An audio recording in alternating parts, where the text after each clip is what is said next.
வணக்கம். இன்னைக்கு பார்த்தீங்கன்னா சமூக வலைதளங்களில் ஒரு பெண்ணு வந்து டீனேஜ் பெண்ணு தான், அதுவும் ஜென்ஜி ஒரு தற்கொலை கூட்டம் அப்படின்னு சொல்கிறாங்கல்ல, அந்த மாதிரி ஒரு கூட்டம் தான். அந்த பெண்ணை தற்கொலைன்னு சொல்ல முடியாது.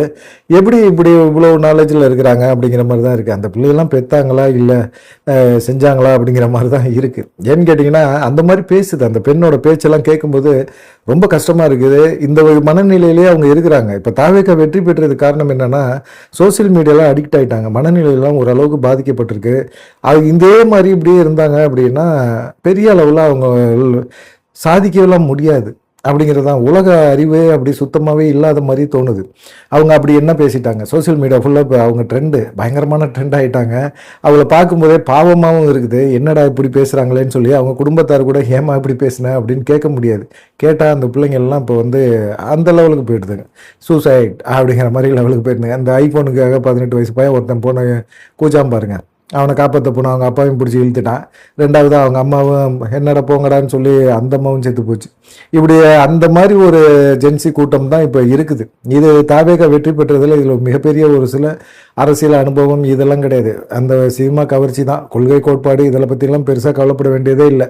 இந்த மாதிரி ஆட்கள் இருக்கிற வரைக்கும் தாவேக்காவை அழிக்கவே முடியாதியா. தாவேக்கா தான் திரும்பவும் ஜெயிக்கும். இடைத்தேர்தல் வந்தாலும் சரி, நீங்கள் பிரதமராக கூட ஆகலாம். விஜய் வந்து பிரதமர் ஆகிறது கூட இந்த பெண்ணும் பேசுகிறத வச்சு பார்த்தோம்னா ஆகும். இவங்க சோசியல் மீடியாவில் நிறைய பேர் வந்து இன்ஃப்ளூயன்சரை வச்சு இவங்க பேசுகிறாங்க. இந்த இன்ஃப்ளூயன்சர் வச்சு பேசுகிற இந்த விஷயங்களை எல்லாத்தையும் பார்த்துட்டு அது உண்மை அப்படின்னு நம்பக்கூடிய மனநிலையில் தான் இளைஞர்கள் நிறைய பேர் இருக்காங்க. இது உண்மையா பொய்யா அப்படின்னு ஆராயிற மனநிலை அவங்களுக்கு இல்லை. இது எப்படி, நம்ம தமிழ்நாட்டில் தானே இருக்கோம், தமிழ்நாட்டில் இது மாதிரி ஒரு சிஸ்டத்தை பண்ணியிருக்கிறாரா, திட்டத்தை கொடுத்துருக்கிறாரா அப்படிங்கிற எண்ணம்லாம் அவங்களுக்கு இல்லை. இப்போ என்னன்னா, இந்த பெண் என்ன பேசுது அப்படின்னா, அவங்க என்ன சொல்கிறாங்க, இது வரைக்குமே வந்து திமுக அரசு வந்து கஜானா வந்து காலி பண்ணிட்டு போயிடுச்சு. இப்போ விஜய் முதலமைச்சர் ஆகிட்டார். மக்களுக்கான நலத்திட்டங்களை பண்ணணும், கையில் காசு இல்லை, கஜானாவை காலி பண்ணிவிட்டு திமுக போயிடுச்சு. திமுக போகும்போது எல்லா பணத்தையும் வந்து சாக்கு முட்டையில் அள்ளி போட்டுட்டு எல்லாத்தையும் எடுத்துகிட்டு போயிட்டாங்க. உருக்குன தங்கத்தையும் தூக்கிட்டு போயிட்டாங்க. ஒன்றுமே இல்லை கஜானாவில். வந்தோன்னே எங்கள் தலைவர் சொன்னாரா இல்லை, எங்கள் தளபதி சொன்னாரா இல்லையா, முதலமைச்சரான பிறகு எல்லாமே காலி ஆயிடுச்சு. இப்போ மக்களுக்கான நலத்திட்டங்கள் எல்லாமே சொல்கிறாரு. இந்த நலத்திட்டங்கள் எல்லாம் எப்படி பண்ண முடியும் அவருக்கு? அதனால என்ன செஞ்சிட்டாரு, எங்கள் தளபதி விஜய் இருக்கார்ல, அவர் சொத்தெல்லாம் வித்துட்டாருங்க அப்படின்னு சொல்லுது. சொத்தை விற்றுட்டு நலத்திட்டங்கள்லாம் மக்களுக்கு கொடுக்குறாரு. என்னம்மா நலத்திட்டங்கள் உதவிகள்லாம் அவர் கொடுக்குறாரு? 1000 ரூபா ஸ்கீம் கொடுக்குறாருல்ல, அவர் கொடுக்குறாரு. இப்படி இந்த கணக்கில் பார்த்தா இந்த ஸ்கீமை கொண்டு வந்ததே யார்? மகளிர் உரிமை தொகையை கொண்டு வந்தது யார்? ஸ்டாலின். அவர் முதலமைச்சராக இருக்கும்போது கொண்டு வந்தார். அப்போ அவர் சொத்தை விற்று கொடுத்தாரா? இல்லை, அவர் அரசு பணத்தை எடுத்து கொடுத்தாரு. ஆனால் அவர் போகும்போது கஜானாவை காலி பண்ணிட்டு போனனால, முதலமைச்சராக விஜய் வந்த பிறகு கஜானா காலியாக இருந்தனால அவர்னால கொடுக்க முடியல.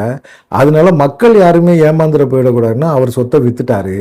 சரி, அதுக்கப்புறமா இந்த தாய்மாமன் சீர் மோதிரம் தரார்ல, இந்த மோதிரத்துக்கும் சொத்தை வித்துட்டாரு.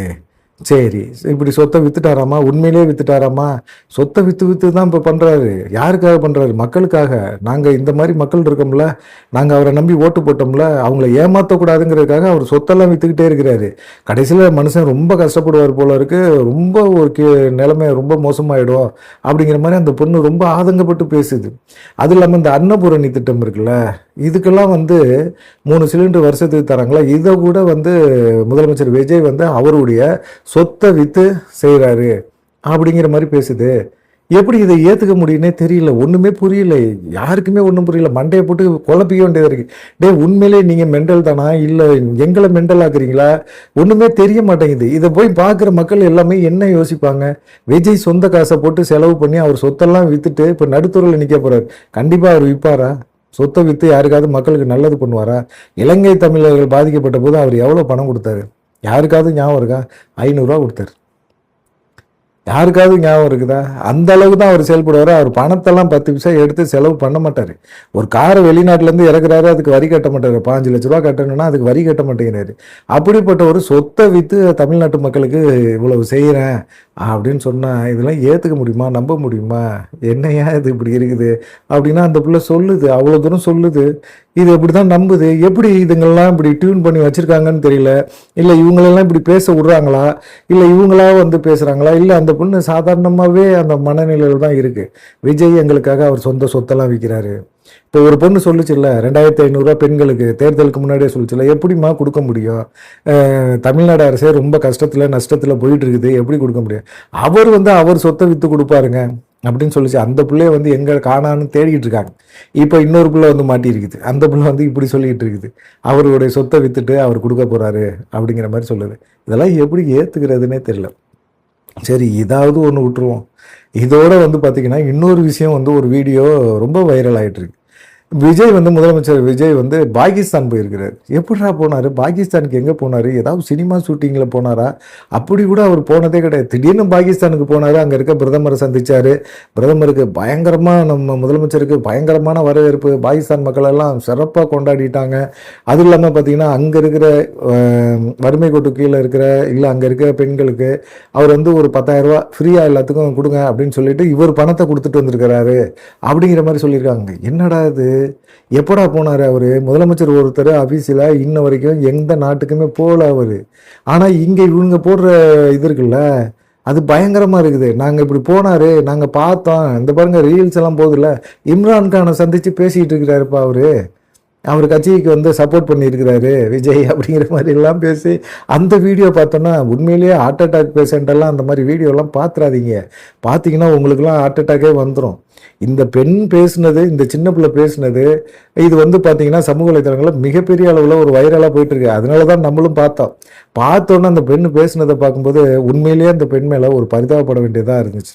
ஏன்னா இப்படியெல்லாம் நம்ம இந்த மாதிரி காலகட்டத்தில் இருக்கோமே அப்படின்னு சொல்லி வேதனையாக இருக்குது. ஏன்னா இன்னைக்கு நாட்டு நடப்பு என்னன்னே தெரியல. இந்த எல்லா விஷயத்துக்கும் விஜய் பண்ணுறாரு அப்படின்னு சொல்லி உங்கள் மனநிலையில் எல்லாத்தையுமே கொண்டு போய் ஏற்றி வச்சுட்டாங்க. சினிமா பார்த்தது, அதுக்கப்புறமா அவர்கிட்ட அதே போல் எதிர்பார்க்கும்போது அந்த செயலை செய்யலை அப்படின்னா அதோட அந்த இமேஜினேஷனோட இந்த உண்மைக்கு புறம்பான விஷயத்தையும் கம்பேர் பண்ணி இவங்களா ஒரு வாழ்க்கை வாழ்கிறாங்க. விஜய் தான் எல்லாத்தையுமே செய்கிறாரு.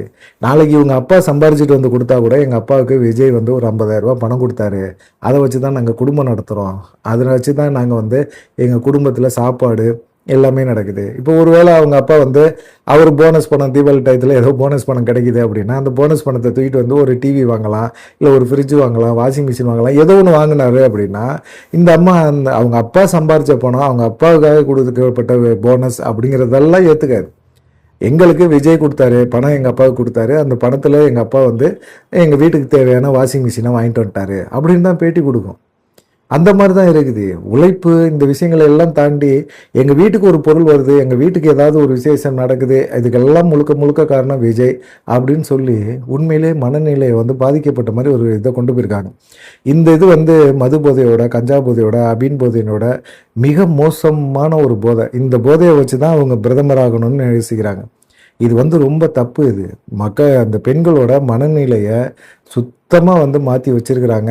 இதே மனநிலையில் நிறையா பெண்கள் சுற்றுறாங்க அப்படின்னா கண்டிப்பாக விஜய் பிரதமர் ஆகிறத தவிர்க்கவே முடியாது. அது இல்லாமல் பெண்களோட மனநிலை இந்த பாதிப்பில் இருந்துச்சுன்னா அவங்களோட எதிர்காலம் மிகப்பெரிய அளவில் பாதிக்கப்படும் அப்படின்னு சொல்லி சொல்கிறாங்க. உங்களுடைய கருத்து என்ன? அந்த வீடியோ பார்த்துருக்கீங்களா? அந்த வீடியோ பார்த்தீங்கன்னா உங்களுடைய கருத்து என்ன அப்படிங்கிறதையும் நீங்கள் மறக்காமல் கமெண்ட் பண்ணுங்கள். எனக்கு பார்த்தோன்னா அந்த பொண்ணை பார்த்தோன்னா பாவமாக தான் தோணுச்சு. உங்களுக்கு என்ன தோணுது அப்படிங்கிற ஒரு விஷயத்தை மறக்காமல் கமெண்ட் பண்ணுங்கள். நன்றி, வணக்கம்.